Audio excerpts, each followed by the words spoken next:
Hi friends, मैं Sushil Kumar net education के इस चैनल पे पुनः आपका स्वागत करता हूं। आज मैं यूजीसी नेट के पेपर 2 एजुकेशन में यूनिट 6 से रिलेटेड प्रीवियस क्वेश्चन और उससे संबंधित कुछ बातें करने आया हूं। प्रीवियस ईयर में हम पुनः आपको कहना चाहते हैं कि 2018 की जुलाई के सारे प्रश्नों को हमने लिया है, जिसमें से यूनिट 6 के जितने भी प्रश्न हैं उसे हम दिखाने की कोशिश करेंगे। अप्रोक्सीमेट सभी यूनिट से लगभग 10 क्वेश्चन पूछा जा चुका है, जिसमें यूनिट नंबर 6 से 10 से ज़्यादा क्वेश्चन है। इस क्वेश्चन में लगभग 14 क्वेश्चन है जो यूनिट 6 से लिया गया है। यह न्यूमेरिकल डाटा वाला जितना भी लगभग क्वेश्चन आता है वो यूनिट 6 के लिए आ जाता है, इसलिए इसकी संख्या थोड़ी सी ज़्यादा हो जाती है। तो यूनिट 6 को आप स्पेशली इस रूप में भी देखें कि न्यूमेरिकल डाटा से रिलेटेड जो एजुकेशन में क्वेश्चन है वो कहीं ना कहीं यूनिट 6 का ही क्वेश्चन होता है, क्योंकि इसमें टी जेड एफ ये परीक्षण प्रतिदर्श इत्यादि की संख्याएं बहुत ज़्यादा होती हैं। तो विशेष रूप से आप यूनिट 6 को देखेंगे और आशा करते हैं कि आपको प्रश्न और यूनिट वाइज प्रश्न को लेके आपको अच्छी समझ विकसित हो रही होगी। साथ ही आपका जो प्रीवियस ईयर का जो मेरा जो तैयारी का वीडियो है उसे भी हमने इसमें लिंक में दे दिया है प्लेलिस्ट के रूप में। आप वहां से जाके प्रीवियस ईयर के यूनिट 2 या 1 से संबंधित जितने भी क्वेश्चन हैं, जितने भी वीडियो हैं, आप उसे वहां से देख सकते हैं। साथ ही उसी वीडियो के डिस्क्रिप्शन बॉक्स में उसका पीडीएफ भी है, तो वहां से आप उसे डाउनलोड भी कर सकते हैं। तो आइए फ्रेंड्स, हम चलते हैं यूनिट 6 के क्वेश्चन नंबर 1 के लिए। यहाँ आप देख सकते हैं स्क्रीन पे, आप 39 क्वेश्चन नंबर जो दे रहा है, यह एक शोधकर्ता ने स्वतंत्र प्रतिदर्श पर आधारित दो माध्यमों की तुलना करने के लिए टी परीक्षण का प्रयोग किया था। तो उन्होंने पाया कि 0.05 स्तर पर टी का मान सार्थक है। जैसे ही यहाँ पे 0.05 स्तर पर सार्थक है, तो संभावनाएं जो है गलत होने की, वो जो है कहीं ना कहीं अंतर्दर्श त्रुटियों की, वो 95 हो जाएगी। क्योंकि जो आपको परसेंटेज यहाँ पे 0.05 स्तर दिख रहा है, तो वो आप कन्वर्ट कर लीजिए वहां पे 100 के रूप में, तो वो 95 अंतर प्रतिदर्श त्रुटि का कारण आएगा। तो यह 95 तो त्रुटि का कारण आएगा, परंतु क्वेश्चन पूछा जा रहा है कि इसका सार्थक अर्थ क्या होता है। तो प्रॉपरली ये आएगा, तो परंतु इसका सार्थक अर्थ होता है कि अंतर्दर्श त्रुटियों में 5 अंतर की कारण कमी आएगा या कारण आएगा। तो यहाँ पे दो ऑप्शन और ऑप्शन एक बहुत ही क्रिटिकल है। ऑप्शन नंबर 1 में दिया हुआ कि इस बात की संभावना है कि मध्यमान के बीच में 100 में से 5 अंतर प्रतिदर्श त्रुटि के कारण आए हैं, और नंबर 2 में दिया हुआ है कि प्रतिमान के बीच 100 में से 95 अंतर प्रतिदर्श त्रुटि के कारण आएंगे। तो ये जो टी परीक्षण है, ये त्रुटि परीक्षण ही है। इसमें से परीक्षण के दौरान दिखा गया है कि 0.05 स्तर पर टी मान सार्थक आया, अर्थात अंतर्दर्श त्रुटि जो है वो 5 अंतर्दर्श त्रुटि ही आएंगे, अर्थात आंसर जो होगा वो 1 होगा, वह 2 नहीं होगा। और अगर यह पूछा जाता कि इसकी अंतर्दर्श त्रुटियों का स्तर, अंतर्दर्श त्रुटियों का स्तर कितना होगा या किस रूप में होगा, तो वो 95 हो जाता। तो अंतर्दर्श त्रुटि के कारण क्या आएंगे? 5 आएंगे, इसलिए इसका आंसर 1 होगा। नेक्स्ट क्वेश्चन उसी के नीचे हम देख सकते हैं कि एक शोधकर्ता है जो दो समूहों के बीच में टी परीक्षण और एफ परीक्षण के बीच का प्रयोग करता है। तो गणना करने के लिए वो टी और एफ के मान के बीच के प्रकार्यात्मक संबंध को जानना चाहता है। दोस्तों, हम बतला दें, टी और एफ परीक्षण में जो डिस्क्रिप्शन बॉक्स में दिया हुआ है आप वहां से देख सकते हैं, बट हम यह अभी कहना चाहते हैं कि टी और एफ परीक्षण में जो डिफरेंट है वो कुछ ज्यादा नहीं होता है, लगभग प्रॉपरली एक ही होता है, क्योंकि दो समूहों के बीच के डिफरेंट को टी भी ढूंढता है और एफ भी परीक्षण ढूंढता है। तो T is equal to F ही आता है। तो अप्रोक्सीमेट नहीं, फाइनली इसका आंसर जो होगा वो एक ही होगा, 40 का एक आंसर, जो T is equal to F है। नेक्स्ट क्वेश्चन आप देख सकते हैं, यह भी यूनिट 6 से ही रिलेटेड है, यूनिट 6 से ही। ये सेट 1 सेट 2 करके है। स्वतंत्र टी परीक्षण के लिए अप्रचालिक परीक्षण के रूप में दिया हुआ है। यहाँ आप आंसर को आप देख सकते हैं, आंसर नंबर 3 सही आंसर है कूट में, जहाँ पे स्वतंत्र टी परीक्षण को मान हिटनी यू परीक्षण कहा गया है, और आश्रित टी परीक्षण को विलेस्कॉन टी परीक्षण कहा गया है, और एकल चर वाले एनोवा को एनोवा, ये पूछा हुआ क्वेश्चन है, जबकि 18 में पूछा, इससे पहले भी पूछा था और 19 में भी पूछा था। एनोवा एफ परीक्षण जो है, यह सी नंबर के लिए आपको क्रूशल वर्जिल एच परीक्षण माना जाएगा।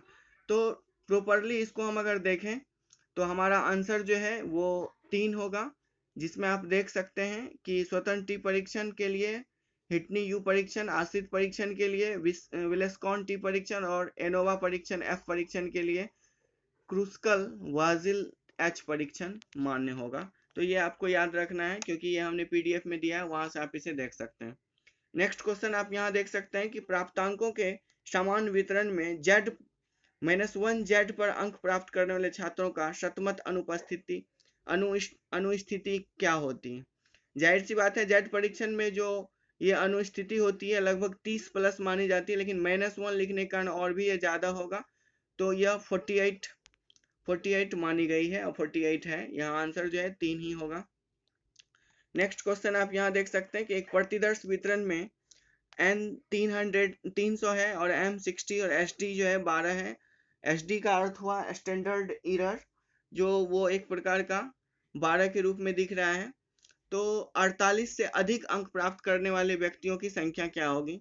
इसके लिए दो प्रतिदर्श है, तो M जो है वो 2 स्वरूप में होगा, अर्थात 300 माइनस 60 गुना 2, यह हो जाएगा आपको 120, यानी कि 300 में से 120 को माइनस करना है तो आपको हो गया 180 प्लस ये 48 से अधिक है एचडी, तो 48 से 12 4 अर्थात 184 आंसर आ रहा है। आप प्रतिदर्श वितरण में ये 3 नंबर को सही करेंगे।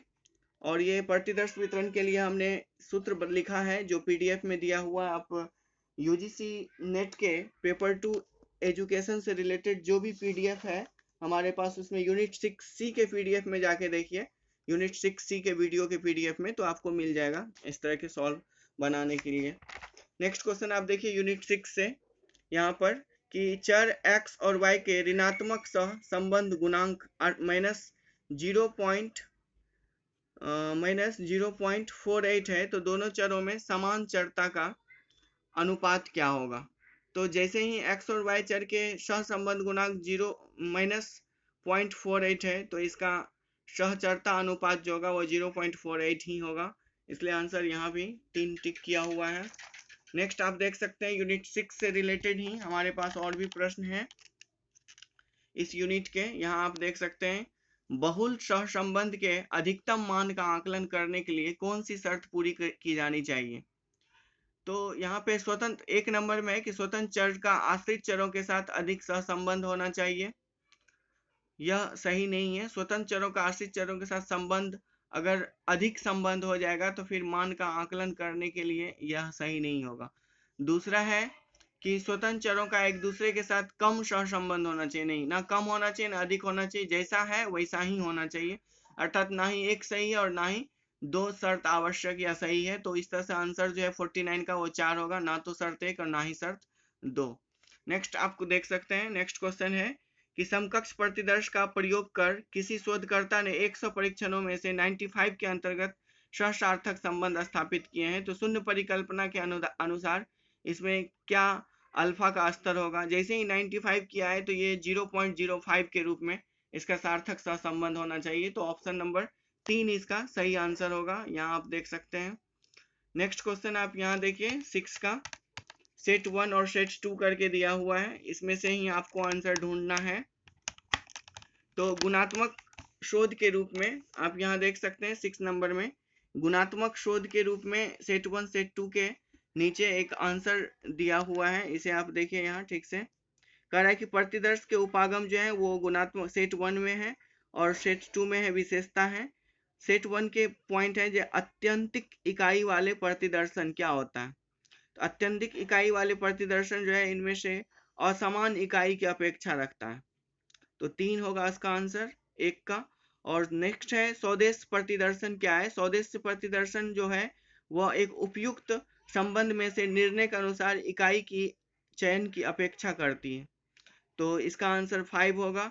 और स्नोबॉल प्रतिदर्श जो है स्नोबॉल प्रतिदर्श वह अतिरिक्त इकाइयों की पहचान करने के लिए सहभागियों से मदद की ओर होती है, तो इसका आंसर 4 होगा। तो फाइनली इसका आंसर 3, 5 और 4 के रूप में दिया हुआ है।